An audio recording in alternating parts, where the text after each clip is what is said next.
আমরা লাস্ট ক্লাসে রেজিস্ট্রেশন সংক্রান্ত ডেফিনেশনগুলো পড়ছিলাম, যে ইকোনমিক অ্যাক্টিভিটি কী, এনলিস্টমেন্ট থ্রেশহোল্ড কী, রেজিস্ট্রেশন থ্রেশহোল্ড কী। তো আজকে আমরা সরাসরি রেজিস্ট্রেশনের আলোচনায় চলে যাচ্ছি।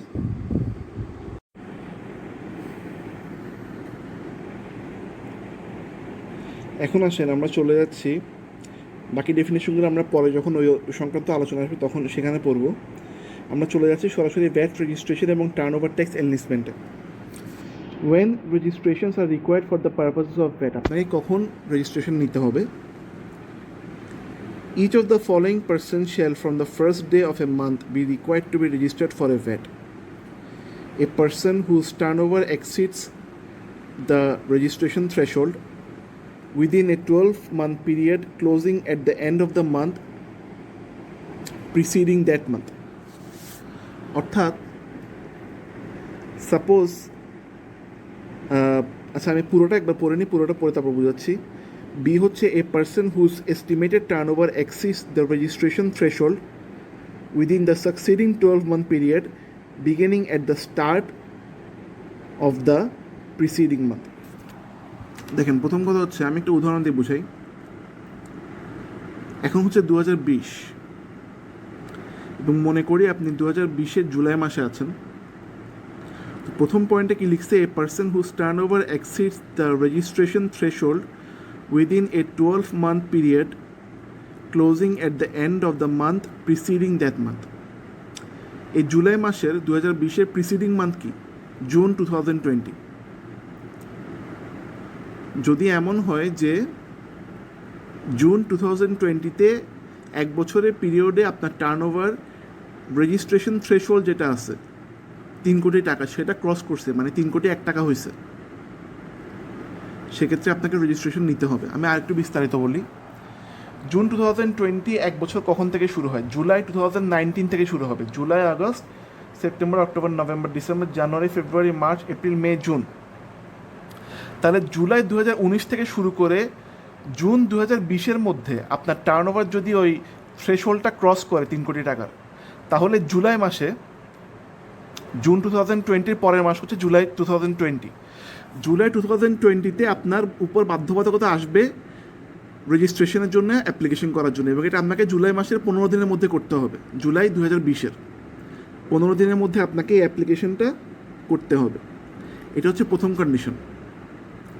সেকেন্ডটা হচ্ছে a person whose estimated turnover exceeds the registration threshold within the succeeding 12-month period beginning at the start of, এখানে স্টার্ট অফ 2 বার আসছে, at the start of the preceding month. আবারও আমি বলি, মনে করি আপনি জুলাই 2020-এ আছেন,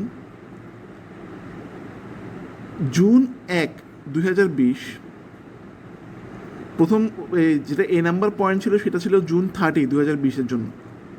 আচ্ছা, বি নাম্বার পয়েন্ট হচ্ছে জুনের 1 তারিখ 2020 থেকে পরবর্তী 12 মাস পর্যন্ত, মানে হচ্ছে June 2020, June, July, August, September, October, November, December, January, February, March, April, May, May 2021, May 31শে মে 2021, এই 12 মাস পিরিয়ডে আপনার যদি এস্টিমেশন থাকে যে এই 12 মাসে আমার টার্ন ওভার আমার ওই থ্রেশহোল্ডটা ক্রস করে যাবে, তাহলে কিন্তু আপনাকে জুলাই 2020-এই অ্যাপ্লিকেশন করে ফেলতে হবে।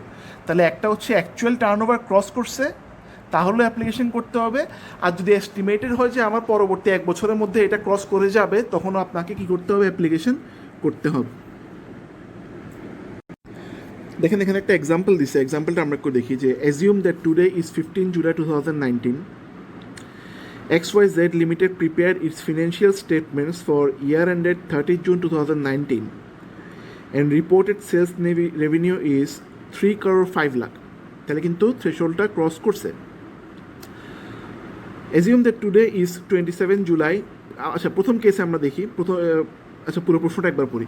Assume that today is 27 July 2019, ABC Limited prepared its financial statements for the month of June 2019 and reported sales of টাকা 20 lakh. However, the company is expecting its average revenue per month will be টাকা 27 lakh for the next 12 months, next 11 months. তাহলে কি হবে এখানে solution? যদি আমরা প্রথম কেসটা দেখি, যেখানে বলছে আজকের ডেট কি 15 জুলাই 2019, এবং আমার ইয়ার এন্ডের কিন্তু ফিনান্সিয়াল স্টেটমেন্ট প্রিপেয়ার হয়ে গেছে। 30 জুন 2019 পর্যন্ত আমার রিপোর্টেড সেলসই হচ্ছে 3,05,00,000, মানে আমার রেজিস্ট্রেশন থ্রেশহোল্ড কিন্তু পার হয়ে গেছে 1 বছরের জন্য। তাহলে সলিউশন কি দিছে, XYZ, দেখেন এই লাইনটা দেখেন, XYZ কেস নাম্বার 1, অ্যাকচুয়াল সেলসের ভিত্তিতে XYZ is required to obtain VAT registration. যেহেতু আমার থ্রেশহোল্ড পার হয়েছে, আমাকে অবশ্যই কী করতে হবে, ভ্যাট রেজিস্ট্রেশন নিয়ে ফেলতে হবে। আচ্ছা, সেকেন্ড কেসটা একটু দেখেন। টুডে ইজ 27 জুলাই 2019, মানে আজকে হচ্ছে 27 জুলাই 2019। জুন মাসের আমার রেভিনিউ ছিল 1 মাসে শুধু 20 লাখ টাকা, আর বাকি আমি এস্টিমেট করতেছি যে পরবর্তী 11 মাসে আমার রেভিনিউ প্রতি মাসে হবে আপনার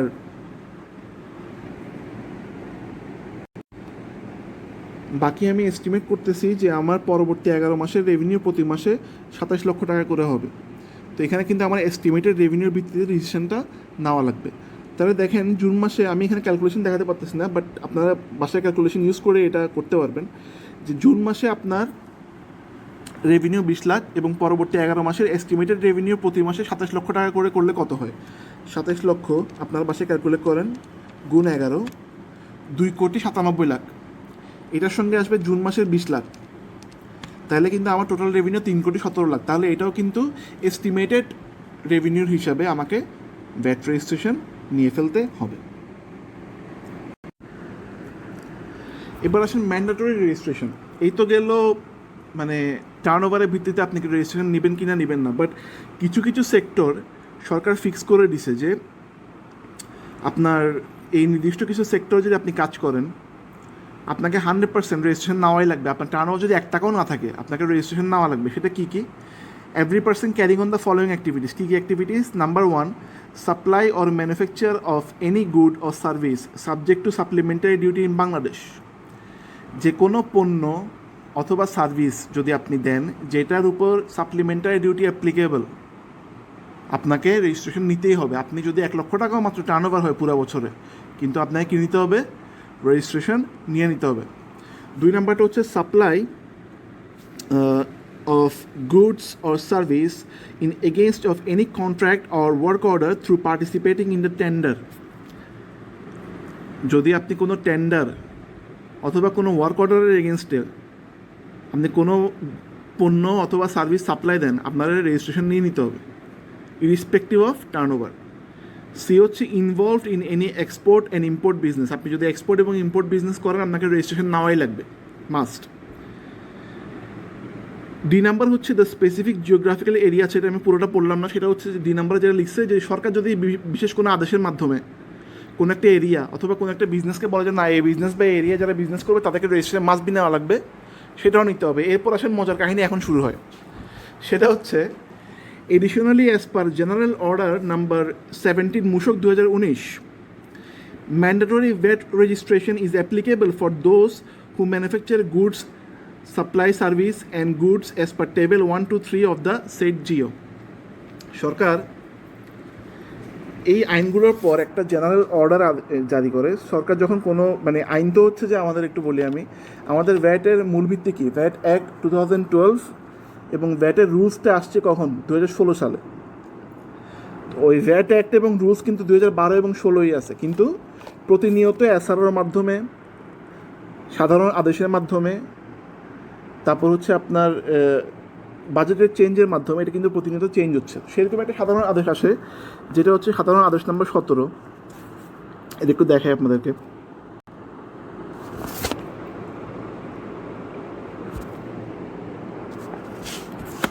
আশা করি দেখতে পাচ্ছেন, এটা বিশাল একটা সাধারণ আদেশ। তো এটা জাস্ট আমি প্রথম পৃষ্ঠার একটু দেখাচ্ছি, স্ন্যাপ দেখাচ্ছি। এই লাস্টের লাইনটা আপনারা দেখেন, বার্ষিক টার্নওভার পরিমাণ নির্বিশেষে উক্ত আইনের ধারা 6-এর আওতায় নিবন্ধিত হইবার এবং কর প্রদানের আদেশ প্রদান করিল। অর্থাৎ নিচের, এবং এই টেবিলটা প্রায় অনেক পৃষ্ঠা, আপনারা দেখে নিয়েন। এই টেবিলে যেসব সার্ভিস অথবা যেসব প্রোডাক্টের কথা লেখা আছে ওগুলো যদি আপনি দেন, আপনাকে টার্নওভার যে টাকাই থাকুক না কেন আপনার রেজিস্ট্রেশন নেওয়াই লাগবে। এবং এই টেবিলে আর কিছু বাকি রাখে নেই। মোটামুটি বাংলাদেশে যে ধরনের সার্ভিস দেওয়া হয় বা যে পণ্য সাপ্লাই করা হয় সবগুলো এই টেবিলে চলে আসছে। তো এক কথায় বলতে গেলে এখন ভ্যাটের রেজিস্ট্রেশনের আওতার বাইরে খুব কম মানুষই আছে। যারা আসলে প্রপার ব্যবসা করতেছে তাদের প্রায় সবাইকে ভ্যাটের রেজিস্ট্রেশন নিতে হচ্ছে। এই সাধারণ আদেশটার কারণে এটা আপনারা দেখে নিয়ে এটা ইন্টারনেটেও পাবেন, এছাড়া বিভিন্ন বইতেও আছে। আমরা আবার চ্যাপ্টারে চলে যাই। তো আশা করি আমার রেজিস্ট্রেশনটা ক্লিয়ার হয়েছে। তো এই ক্লাসে আমরা রেজিস্ট্রেশন নিয়ে কথা বলছি।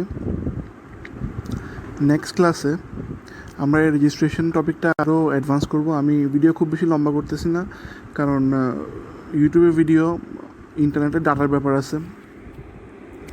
অনেক বেশি লম্বা হলে মানুষের হয়তো দেখার তেমন আগ্রহ থাকে না। তো বেশি লম্বা করাচ্ছি, আমি চেষ্টা করবো ফ্রিকোয়েন্টলি ভিডিও দিতে। এই জন্য আজকে আমি এখানে শেষ করতেছি। নেক্সট ক্লাসে আমরা সেন্ট্রাল রেজিস্ট্রেশন এবং ইউনিট রেজিস্ট্রেশন, যেটা খুবই ইম্পর্ট্যান্ট একটা টপিক, সেটা নিয়ে ইনশাল্লাহ কথা বলবো।